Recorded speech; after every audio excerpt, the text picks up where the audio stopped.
Hello students, welcome to EPG Pathshala. I am Dr. Kajal Jindal from University of Delhi. Today we are going to talk on module Matrix Eigenvalue Problem under the paper Mathematical Tools for Materials. So students, let us see what we are going to learn in this module. Idea of eigenvalue of a matrix is introduced and its importance is discussed. A complex vector space is introduced as a prelude to eigenvalue problem. The characteristic equation of a matrix and its relation to eigenvalues and eigenvectors is obtained. Symmetric, antisymmetric, and orthogonal matrices are defined. Orthogonal transformations are introduced and their properties are discussed. Similar matrices are defined and its importance in diagonalization of a matrix is discussed. Unitary, Hermitian, and Antihermitian matrices are defined and properties of their eigenvalues are proved. In this unit, we will be dealing exclusively with square matrices. Let A be a square matrix of order n and X is a column vector of order n. Then the operation of A on X will yield some other column vector Y. That is, AX will give Y. We can look upon the matrix as a transformation in the vector space of column vectors. The operation of A on X transforms it into, in general, a different vector Y. However, there exist certain special non-zero vectors which have the property that the matrix A operating on them yields simply a multiple of the same vector. If X is one such special vector, then AX is equal to lambda times X. The problem is to be viewed as given a matrix A, we have to find the unknowns X and lambda. One solution to this problem is X is equal to 0. This is the trivial solution and is of no interest to us. The problem of systematically finding such special non-zero vectors for a given square matrix and the corresponding scalars A is referred to as the eigenvalue problem. Let us begin with the inner product. Let U and V be vectors in C raised to power n. Then the Euclidean inner product of U and V is a scalar which is defined as U dot V is equal to U1 bar V1 plus U2 bar V2 plus so on till UN bar Vn, where the bar stands for the complex conjugate. Given vectors U, V and W, U dot V is equal to V dot U bar. Also, U dot within the brackets V plus W is equal to U dot V plus U dot W. Then the inner product of K times vector U dot vector V is equal to K bar times the inner product of vector U and V. Inner product of vector U with K times vector V is equal to K times the inner product of vector U and V. The inner product of vector U with itself is greater than equal to 0. U dot U is equal to 0 if and only if U is equal to 0. The Euclidean norm or length of U in C raised to power n is defined as norm of U with itself is equal to square root of U dot U. The Euclidean distance between the vectors U and V is defined as D times UV. D of UV is defined as D of UV, which is equal to the norm of vector U minus V with itself. That is, norm of vector U is equal to square root of modulus of U1 square plus modulus of U2 square plus so on till modulus of UN square. Then DUV is equal to square root of modulus of U1 minus V1 whole square plus modulus of U2 minus V2 whole square plus so on till modulus of UN minus Vn whole square. Two vectors U and V whose inner product is 0 are said to be orthogonal. If further, both the vectors have been normalized, they are said to be orthonormal. In an n-dimensional vector space, we can always choose n vectors which have unit norm and are mutually orthogonal. That is, we can always choose an orthonormal basis. Let us take up the examples. Let vector u is equal to 1 and iota, vector v is equal to 1 plus 2i and 1. Then the inner product of u and v is equal to the row vector 1 minus iota into the column vector 1 plus 2 iota and 1, which equals 1 plus iota. Similarly, the inner product of v and u can be calculated as the row vector being 1 minus 2 iota and vector 1, the column vector into the column vector 1 and iota, which equals 1 minus iota. That is, it is equal to the inner product of u dot v bar. So, v dot u is equal to u dot v bar. Now, u dot u will be equal to the product of row vector, which is 1 and minus iota, with the column vector 1 iota, which equals 2. This implies that the norm of vector u with itself is equal to square root of 2, which implies u prime is equal to vector u divided by square root of 2 is normalized. Let w is a column vector given as 1 minus iota. This implies that the inner product of u with w will be equal to the row vector 1 minus iota multiplied by the column vector 1 and minus iota, which equals 0. This implies that u and w are orthogonal. W prime, which is equal to w by square root of 2, is normalized, which implies that u prime and w prime are orthonormal. We next discuss about the characteristic equation. Our objective is to find the eigenvalues and eigenvectors of a given matrix A, which is specified by Aij. By taking the lambda x term to the left hand side in equation 1, it can be rewritten in the form A minus lambda times identity matrix into matrix X is equal to 0, which implies the equations of the form A11 minus lambda into x1 plus A12 x2 plus so on till A1n xn is equal to 0. A11 x1 plus A12 minus lambda into x2 plus so on till A1n xn is equal to 0. The last equation being in the similar way an1 x1 plus an2 x2 plus so on till ann minus lambda times xn is equal to 0. By Cramer's rule of the last unit, this homogeneous system of equations in Xi has a non-trivial solution if and only if the determinant of the coefficient matrix is identically 0. Determinant of lambda is equal to d of lambda is equal to determinant of the matrix A minus lambda I, which equals determinant of the matrix with the first row elements being A11 minus lambda, A12 and so on till A1n, second row being A21, A22 minus lambda and so on till A2n, and the last row being AN1, AN2 till ANn minus lambda, which equals 0. The matrix A minus lambda I is called the characteristic matrix of A. The determinant D of lambda is called the characteristic determinant of A. When the determinant D of lambda is written in expanded form, it will be a sum of n factorial terms. Each term will consist of exactly n factors. Only one of the term will consist of the factors a11 minus lambda, a22 minus lambda, ann minus lambda. The determinant is a polynomial of degree n in lambda. Equation 3, which is called the characteristic equation, and the polynomial is called the characteristic polynomial of A.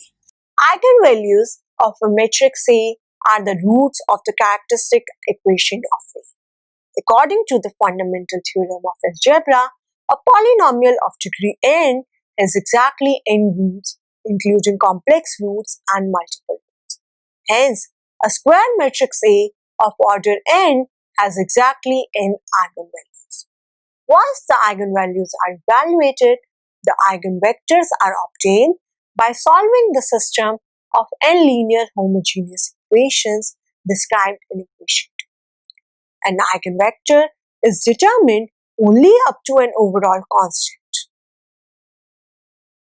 The constant is usually chosen so that the vector x is normalized. The order m lambda of an eigenvalue as a root of the characteristic polynomial is called the algebraic multiplicity of lambda. The number m lambda of linearly independent eigenvectors corresponding to lambda is called the geometric multiplicity of lambda. Thus, m lambda is the dimension of eigenspace corresponding to this lambda. It is clear that m lambda is less than or equal to capital M lambda. Let us take up some examples now. Consider matrix A is equal to 2 cross 2 matrix with the first row being 1, 0 and second row being 2, 3. The characteristic equation is determinant of the matrix with the first row being 1 minus lambda 0, the second row being 2, 3 minus lambda is equal to 1 minus lambda into 3 minus lambda, which equals 0.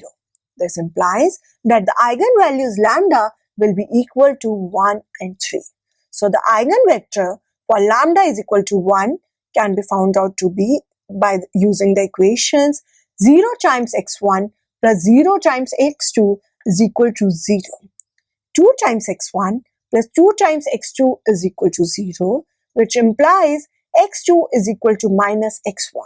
So the normalized eigenvector is given by 1 by square root of 2 into the column vector 1 minus 1. Now the eigenvector for lambda is equal to 3 can be found out using the equations minus 2 times x1 plus 0 times x2 is equal to 0, 2 times x1 plus 0 times x2 is equal to 0, which implies that x1 is equal to 0 and x2 is equal to arbitrary. So the normalized eigenvectors will be the column vectors with the elements 0 and minus 1. In another example, consider matrix A to be 2 cross 2 matrix with the first row elements being 0 and minus 1, the second row being minus 1 and 0. Characteristic equation will be determinant of the first row of the matrix with the first row being minus lambda 1, second row being minus 1 minus lambda is equal to lambda square plus 1, which equals 0. This implies eigenvalues lambda will be equal to minus iota and plus iota. The eigenvector for lambda is equal to minus iota can be obtained using the equations iota times x1 plus x2 is equal to 0, minus x1 plus iota times x2 is equal to 0, which implies x2 is equal to minus iota times x1. So the normalized eigenvector is 1 by square root of 2 into the column matrix, which has elements 1 and minus iota. The eigenvector for lambda is equal to plus iota will be equal to minus iota times x1 plus x2 is equal. Eigenvector for lambda is equal to plus iota can be obtained using the equations minus iota times x1 plus x2 is equal to 0, minus x1 minus iota x2 is equal to 0, which implies that x2 is equal to iota times x1. So the normalized eigenvector is 1 by square root of 2 into the column matrix 1 with the elements 1 and iota. In this example, the matrix is real, but the eigenvalues and eigenvectors are complex. We next discuss about the symmetric, antisymmetric, and orthogonal matrices. We consider three classes of real square matrices that occur quite frequently in applications. A real square matrix A is called symmetric if A transpose is equal to A, and antisymmetric if A transpose is equal to minus of A. Real square matrix is orthogonal if and only if A transpose is equal to A inverse.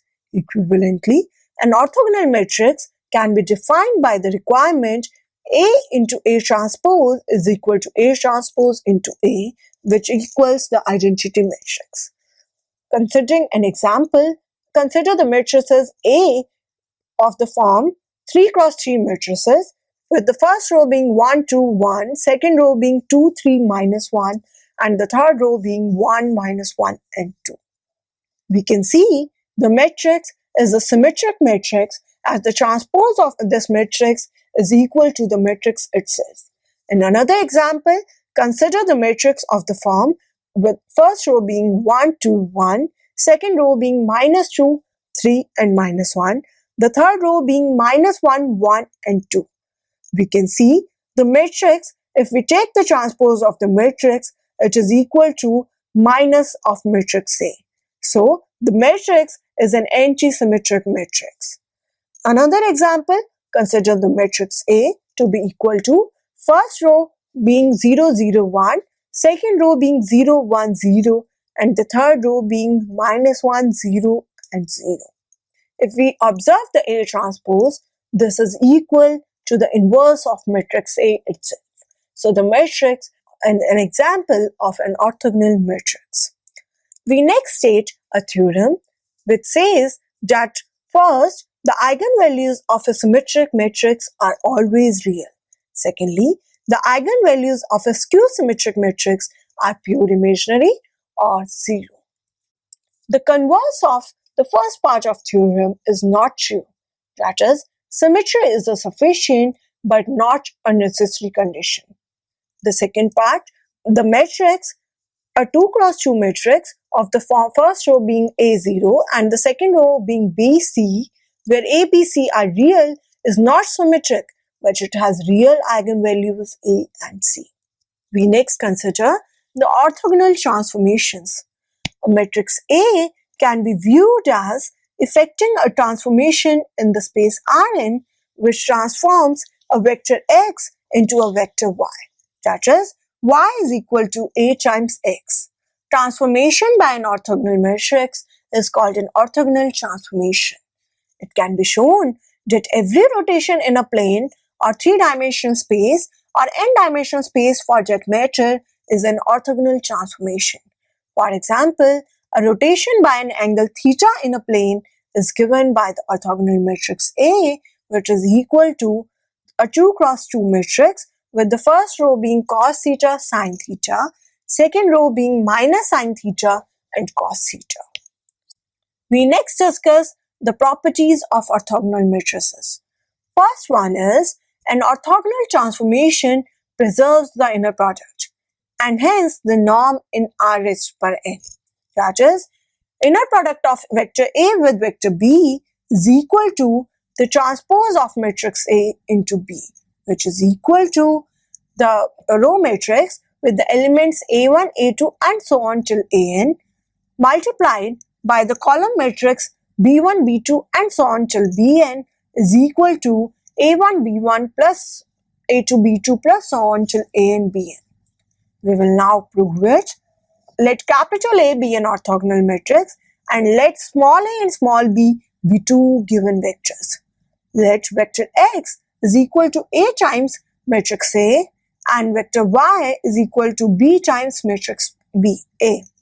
Then inner product of x dot y is equal to x transpose into y, which equals A times matrix A transpose into B times matrix A, which equals A transpose into matrix A transpose into matrix A into B, which equals A transpose into identity matrix into B, which equals A transpose into B and is in turn equal to A inner product of A and B. Hence, the theorem is proved.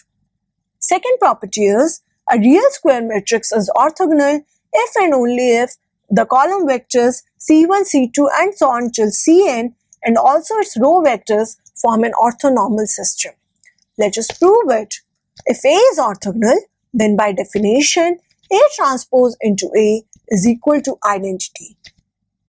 A transpose into A is equal to the transpose of row vector C1, C2 and so on till Cn into row matrix C1, C2 till Cn. This equals the column matrix with the elements C1 transpose, C2 transpose till Cn transpose into the row matrix with elements C1, C2 till Cn. This can be written as a n cross n matrix with the first row elements being C1 transpose C1, C1 transpose C2 till C1 transpose Cn, the second row elements being C2 transpose C1, C2 transpose C2 till and so on till C2 transpose Cn, and the last row elements being Cn transpose C1, Cn transpose C1, Cn transpose C2 and so on till Cn transpose Cn. This can be written to be equal to the matrix of n cross n size with the first row being 1, 0 and all elements being 0. The second row being 0, 1 and rest all other elements being 0. Till the last row being 0, 0, 0 till the last element being 1. On comparing the various terms of the two matrices, we obtain Ci.Cj is equal to Ci transpose into Cj, which equals delta Ij. If A is orthogonal, then the transpose of matrix A is also orthogonal. But the columns of transpose of matrix A are the rows of matrix A. Hence, the result is true for the row as well. Hence, the property is proved. The third property of the orthogonal matrix states that the determinant of an orthogonal matrix has the value +1 or -1. Let us prove it. Determinant of product of matrix AB is equal to determinant of matrix A into determinant of matrix B, and determinant of matrix A is equal to determinant of transpose of matrix A. From these two properties, the result follows. That is, 1 is equal to determinant of identity matrix, which equals determinant of A into A inverse, which equals determinant of A into A transpose, and is equal to determinant of A into determinant of A transpose, or determinant of A into determinant of A, which can be represented as square of determinant A. This implies that determinant A is equal to ±1. Hence, the property is proved. We next take up the eigenbases. Eigenvectors of an n cross n matrix A may or may not form a basis for r raised to power n or c raised to power n. In considering transformations such as y is equal to ax, an eigenbasis is of great advantage because then we can represent any vector x uniquely as a linear combination of the eigenvectors. That is, x is equal to c1 times the vector x1 plus c2 times vector x2 plus so on till cn times the vector xn. If lambda1, lambda2 and so on till lambda n are the eigenvalues of matrix A, then the matrix A times vector xi is equal to lambda I times matrix xi. This implies y is equal to matrix A into matrix X, which equals matrix A into C1 times matrix X1 plus C2 times vector X2 plus so on till Cn times the eigenvector Xn. That is, C1 times lambda 1 into eigenvector X1 plus C2 times lambda 2 into eigenvector X2 plus so on to Cn time into lambda n the eigenvector Xn.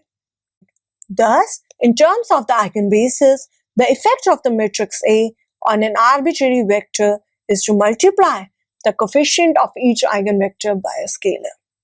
Let us take up a theorem. The following theorem provides a criteria for existence of eigenbasis. If all the n eigenvalues of an n cross n matrix A are distinct, then the eigenvectors form a basis in R raised to power n. Let us prove it. Let R is less than n of the eigenvectors x1, x2, so on till xr be linearly independent.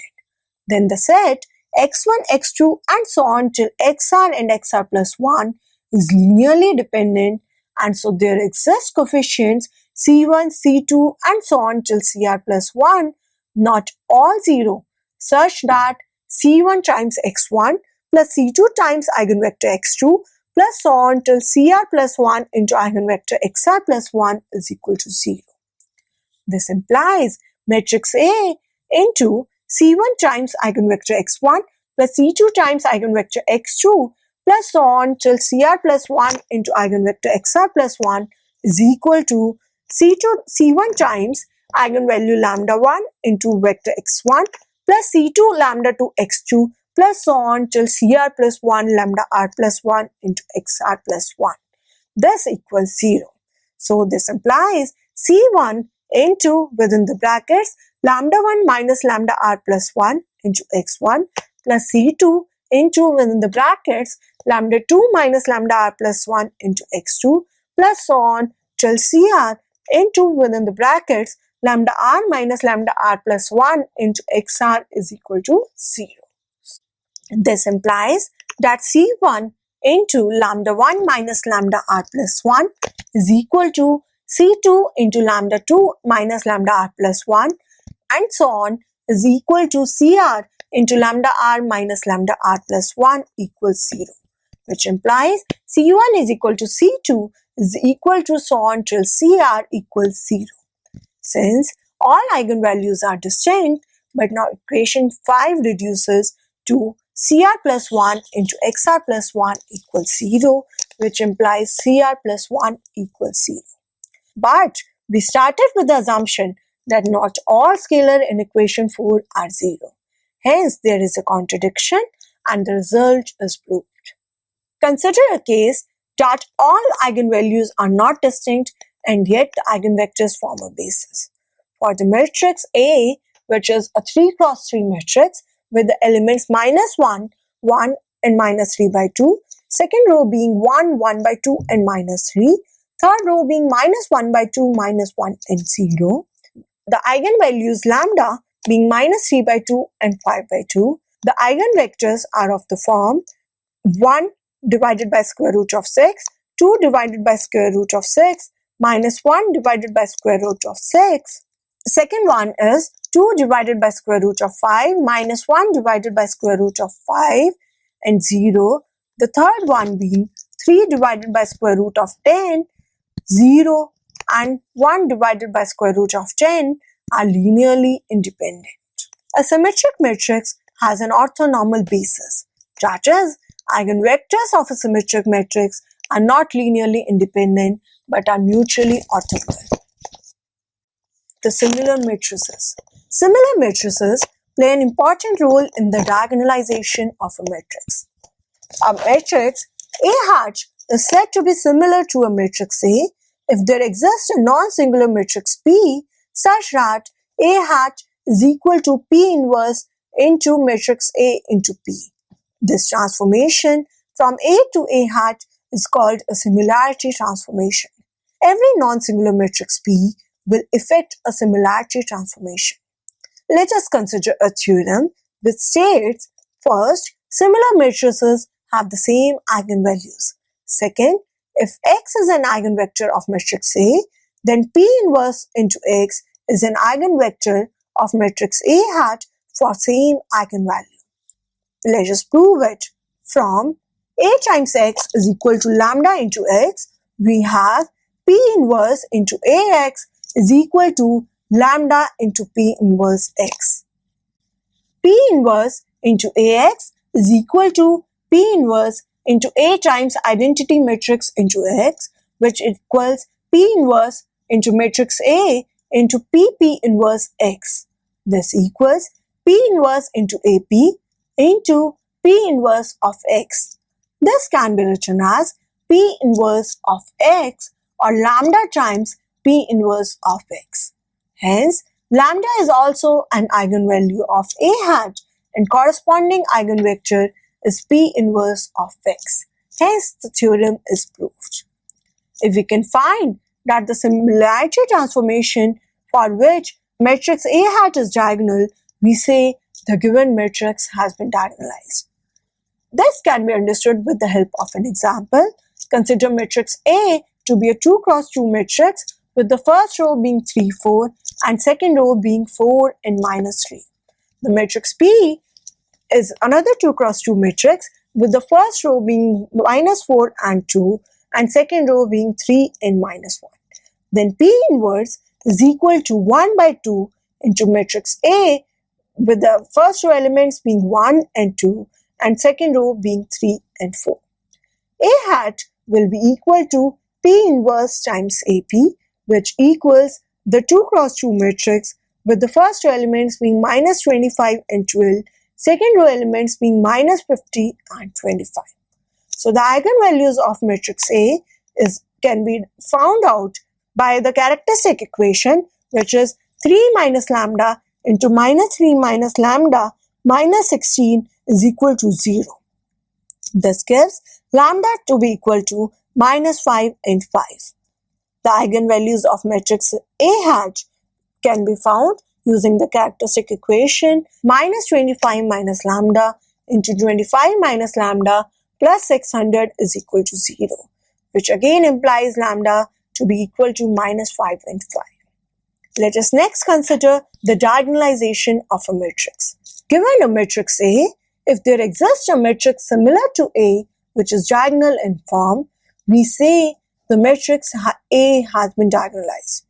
It may not be always possible to diagonalize a given matrix. Let us take up a theorem. The first part of the theorem states, if the eigenvectors of an n cross n matrix A form a basis, then D is equal to x inverse into A into x is diagonal with the eigenvalues of A as the entries on the main diagonal. Here X is the matrix whose columns are these eigenvectors. Second part of the theorem says that D raised to power k is equal to x inverse into A raised to power k into x, where k take up the values 2, 3 and so on. Let us prove it. Let eigenvectors of matrix A be denoted by xi and eigenvalues by lambda I. So, matrix A into vector xi is equal to lambda I into matrix xi. Since xi form a basis, then the matrix X is equal to a row matrix with the elements being x1, x2 and so on till xn. This equals n cross n matrix.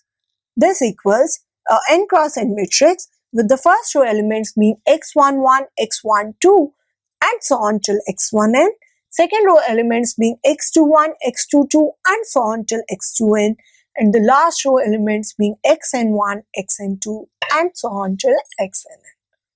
The matrix X has rank n and is therefore non-singular. Now, A times X is equal to A into the row matrix with the elements x1, x2 and so on till xn is equal to the matrix with elements A times x1, A times x2 and so on till axn. This equals the matrix with the elements lambda 1 x1, lambda 2 x2 and so on till lambda n x1. So this can be expressed as the product of two n cross n matrices, where the first matrix has the first row elements being x11, x12 and so on till x1n, second row elements being x21, x22 and so on till x2n, and last row elements being xn1, xn2 and so on till xn. The second matrix elements, where the first row elements are lambda 1, the second matrix has the eigenvalues lambda 1, lambda 2 and so on till lambda n as the diagonal elements, and the rest all other elements being 0. This is equal to matrix X into matrix G.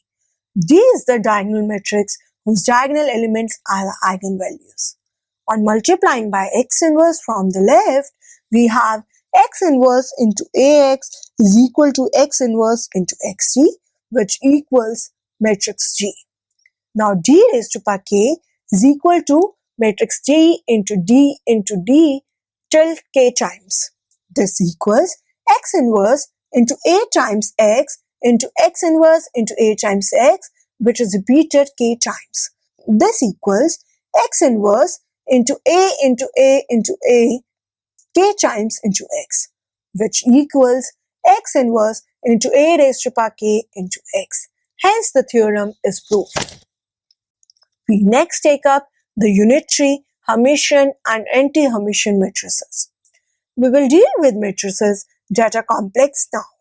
The complex conjugate of the matrix A is the matrix A bar, in which all the elements are replaced by the complex conjugates.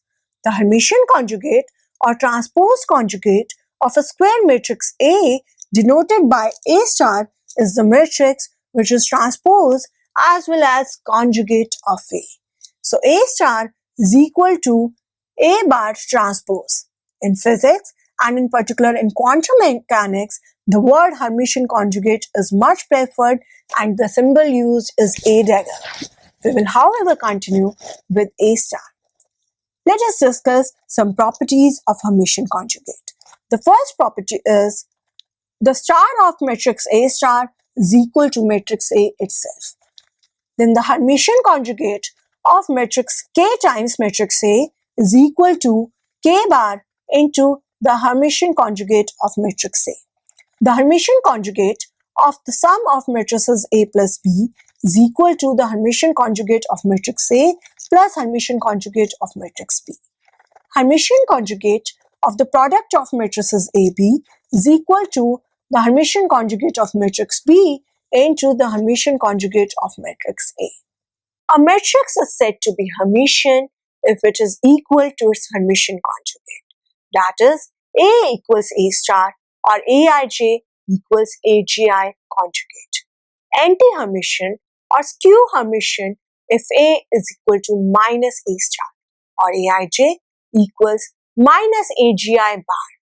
Unitary if its inverse equals its Hermitian conjugate. That is, A inverse equals A star. The matrix is normal if A star equals A star A. From its definition, it follows that the diagonal elements of a Hermitian matrix must be real and that of an anti-Hermitian matrix must be pure imaginary. A real Hermitian matrix is symmetric and a real anti-Hermitian matrix is antisymmetric. They are the natural generalizations of symmetric and antisymmetric matrices to the complex domain. A real unitary matrix is an orthogonal matrix. Hence, it is the natural generalizations of an orthogonal matrix to the complex domain. A normal matrix is one that commutes with its Hermitian conjugate. A normal matrix is always diagonalizable by a unitary matrix. We next take up the eigenvalues of unitary, Hermitian and anti-Hermitian matrices. First, the eigenvalues of a Hermitian matrix and thus of a real symmetric matrix are always real. Second, the eigenvalues of a skew Hermitian matrix and thus of a real skew symmetric matrix are pure imaginary. Third, the eigenvalues of a unitary matrix and thus of a real orthogonal matrix have absolute value 1. Let us prove them one by one. Considering the first part of this theorem, let lambda be an eigenvalue and x is the corresponding eigenvector of A. So the characteristic equation will be A times x is equal to lambda x. Multiplying this equation by x star from the left so that x star into Ax is equal to lambda times x star into x.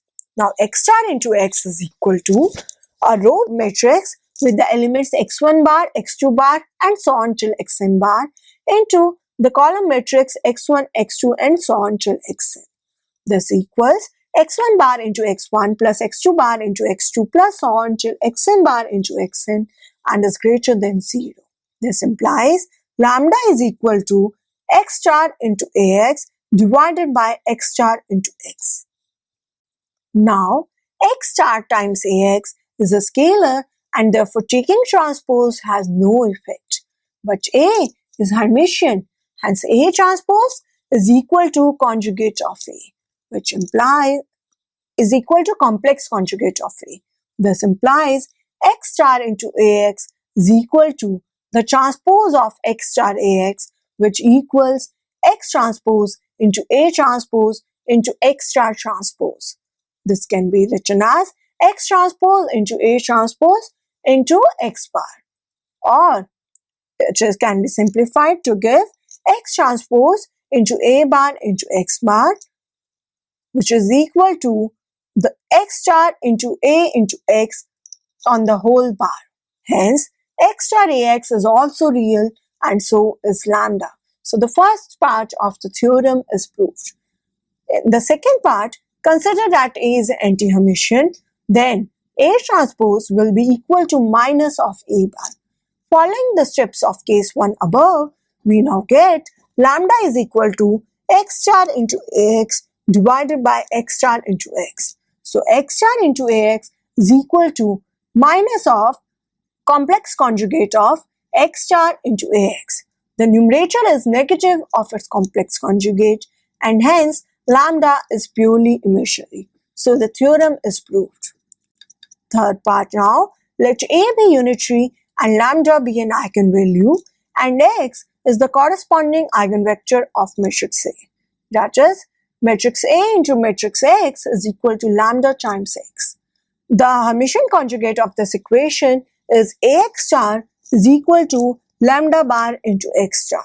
Multiplying the left-hand sides and right-hand sides of the two equations by AX and lambda x respectively, we have AX star into AX is equal to lambda bar into X star into lambda x. So this equals square of modulus of lambda into X star into X. But this implies AX star into AX is equal to X star into A star into AX, which equals X star into A inverse into AX, or X star into X, which implies square of modulus of lambda to be equal to 1. Hence, the eigenvalues are in general complex with unit modulus. So the theorem is proved. Let us discuss the eigenvectors of a Hermitian matrix. If A is Hermitian, its eigenvectors corresponding to distinct eigenvalues are orthogonal. Let us prove it. V1 and V2 be two eigenvectors of A corresponding to two distinct eigenvalues lambda 1 and lambda 2. Then A times V1 is equal to lambda 1 into V1. A times V2 is equal to lambda 2 into V2. This implies AV1 star into V2 is equal to V1 star into A star into V2, which is equal to V1 star into A into V2 and is equal to lambda 2 into V1 star into V2. So, lambda 2 minus lambda 1 into V1 star V2 is equal to 0, which implies V1 star V2 is equal to 0 since lambda 1 and lambda 2 are distinct. Hence, the theorem is being proved. Let us discuss the invariance of inner product. There is a one-to-one correspondence between the properties of orthogonal matrices in R raised to power n and unitary matrices in C raised to power n. First, the inner product in C raised to power n is preserved under a unitary transformation. Let matrix A be unitary matrix, then U is equal to matrix A into eigenvectors X and matrix V is equal to A into Y. Then inner product of U with V is equal to U star into V, which equals X star into A star into AY. This can be written as X star into A inverse into A into Y. Since A star A inverse is identity matrix, so this becomes equal to X star into Y, or the inner product X with Y. Second point is that a complex square matrix is unitary if and only if its column vectors and also its row vectors form an orthonormal set. That is, if Ci and Cj are two column vectors of the unitary matrix A, then Ci, Cj equals Ci star Cj equals delta Ij. The proof is exactly the same as for orthogonal matrices. Only real space is replaced by the complex space. Third, Let A be a unitary matrix, then determinant of A equals 1. The proof is again identical to the one for orthogonal measures. Remember that in this case, the determinant may be a complex number. So students, let us now summarize what we have learned in this module. We introduced the concept of eigenvalue of a matrix and discussed its importance in various fields of learning. Since the eigenvalue of even a real matrix can be complex, we introduced the complex vector space as a prelude to study of eigenvalue problem.